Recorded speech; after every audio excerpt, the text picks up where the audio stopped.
याद रखिए, सिर्फ केजरीवाल हैं जो देश में शिक्षा की चिंता करते हैं, जो शिक्षा की बात करते हैं, जो हर एक भारतवासी को पढ़ा लिखा देखना चाहते हैं। तभी तो सिर्फ दिल्ली में नहीं बल्कि पूरे देश पर अपना राज कायम करना चाहते हैं। नियत उनकी नेक और ईमानदार है, उस पर किसी को शक नहीं करना चाहिए। जो शक करता है वो केजरीवाल पर नहीं बल्कि देश के विकास पर शक कर रहा है। अरविंद केजरीवाल जैसा कट्टर ईमानदार व्यक्ति इस पूरे जहां में कहीं नहीं मिलेगा।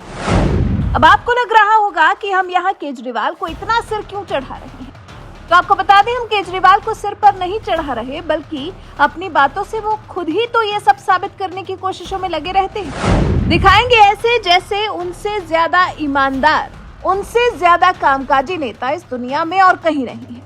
हालांकि भ्रष्टाचार के आरोप में अब तक उनके कई नेता, कई मंत्री अंदर जा चुके हैं, कईयों पर अभी कार्रवाई चल ही रही है।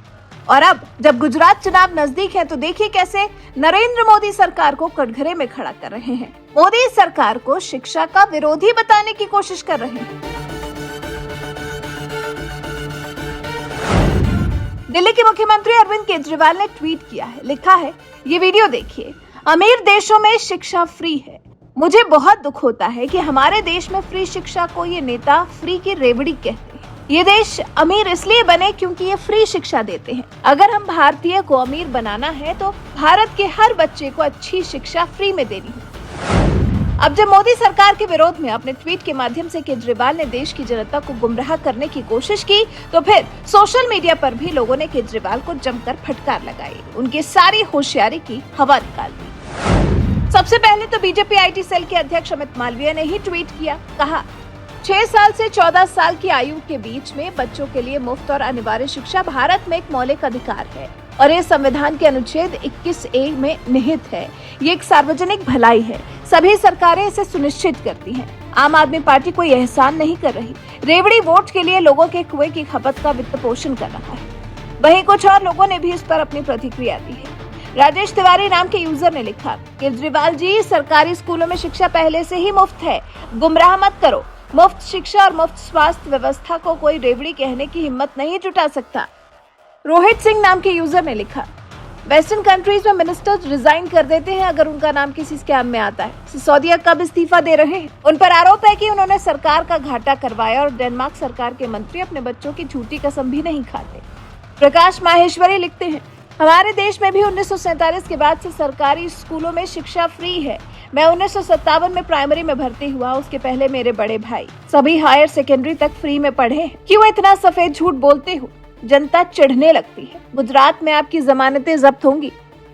सचिन कुमार नाम के यूजर ने लिखा, अरविंद केजरीवाल प्लीज मेरे देश के बारे में ये सब पोस्ट करके उसका सम्मान कम मत करो, आप कहीं भी जाने के लिए आजाद हैं।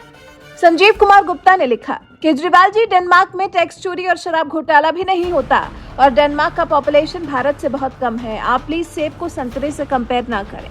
एक और यूजर ने लिखा, क्या तुलना है आदरणीय, जितनी संख्या डेनमार्क की है उससे ज्यादा लोग दिल्ली के जमुना पार रहते हैं और ये मुफ्त शिक्षा क्या कहते हैं? पूरे देश में शिक्षा सभी सरकारी स्कूलों में मुफ्त है।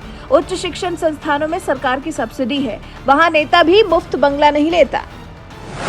तो कुछ इस तरह से केजरीवाल के इस ट्वीट पर सोशल मीडिया यूजर्स भड़क गए, मानो केजरीवाल के गलत ट्वीट का जवाब देने के लिए ही बैठे। दरअसल दिल्ली के मुख्यमंत्री अरविंद केजरीवाल ने जो वर्ल्ड इकोनॉमिक फोरम से जुड़ी वीडियो पेश की है उसमें बताया गया है कि डेनमार्क में सरकार स्टूडेंट्स को हर महीने $1000 यूनिवर्सिटी जाने के लिए देती है। दानिश छात्रों को ट्यूशन फीस नहीं चुकानी पड़ती, वो इंटरनेशनल कलीग्स के मुकाबले अधिक लंबे समय तक उच्च शिक्षा में रह पाते हैं। इसी क्लिप में यह भी बताया गया है कि इन छात्रों को इटर्निटी स्टूडेंट्स कहते हैं, जो यूनिवर्सिटी में 6 साल या उससे ज्यादा समय तक शिक्षा हासिल करते हैं। यही नहीं, अन्य यूरोपीय देश जहां पर छात्र छात्राओं से ट्यूशन फीस नहीं ली जाती है उनमें स्कॉटलैंड, नॉर्वे और फिनलैंड का नाम है। उच्च शिक्षा बेहद महंगी हो सकती है। इंग्लैंड में स्टूडेंट्स ग्रेजुएट होने के साथ ही $70,000 के कर्ज में चले जाते हैं, जबकि कई देशों में हजारों डॉलर में 1 साल की सिर्फ ट्यूशन फीस रहती है, क्योंकि अधिक लोग यूनिवर्सिटी जाते हैं। ऐसे में चर्चा ये भी उठ सकती है कि उसका खर्च कौन उठाएगा, छात्र या फिर करदाता। ऐसे में अगर और देशों का उदाहरण देकर केजरीवाल अपने देश की तुलना उनसे करेंगे तो ये तो सरासर गलत है।